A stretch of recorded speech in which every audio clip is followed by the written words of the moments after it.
Le 29 septembre 1962, Ahmed Ben Bella, chef du Front de Libération Nationale, est investi premier président du Conseil des ministres de l'Algérie indépendante, et ce, par l'Assemblée constituante. Une année après, il devient le premier président de l'Algérie démocratique. Ben Bella cumule le poste de président et de premier ministre, mais en 1965, il est renversé par un coup d'État mené par son vice-premier ministre, le colonel Houari Boumedienne. Qu'est-ce qui s'est passé avant et qu'est-ce qui a poussé l'Algérie à prendre son indépendance? En 1954, l'Algérie compte 8 millions d'Algériens non français et 1 million de Français d'Algérie, les pieds-noirs et les autochtones juifs naturalisés français. Après la crise au sein des mouvements nationalistes algériens et les autorités françaises, un groupe de patriotes mène une lutte armée en vue de l'indépendance de l'Algérie. La guerre commence le 1er novembre 1954 après la réunion à Alger des 6 chefs du Front de Libération Nationale et anciens membres de l'organisation spéciale. Les 6 partagent l'Algérie en 6 provinces. Des affrontements éclatent. L'armée française s'attaque au FLN et à ses proches.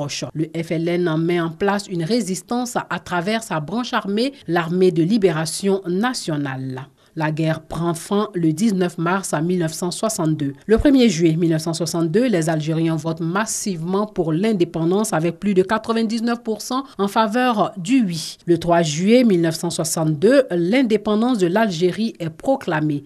Dans la même année, une discorde éclate entre les chefs du FLN. Ahmed Ben Bella et Houari Boumedienne font la guerre contre Mohamed Boudiaf et Krim Belkacem.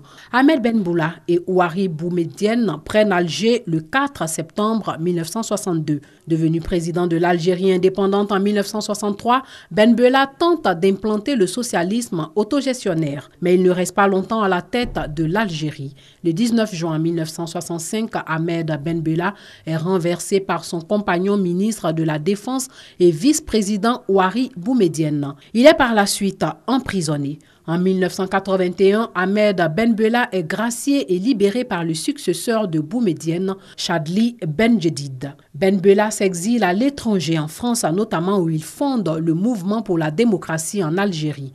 Ahmed Ben Bella regagne son pays en 1990 et se retire de la vie politique nationale. Le 4 janvier 2012, il est transféré d'urgence dans un hôpital parisien. Ahmed Ben Bella meurt à Alger le 11 avril 2012.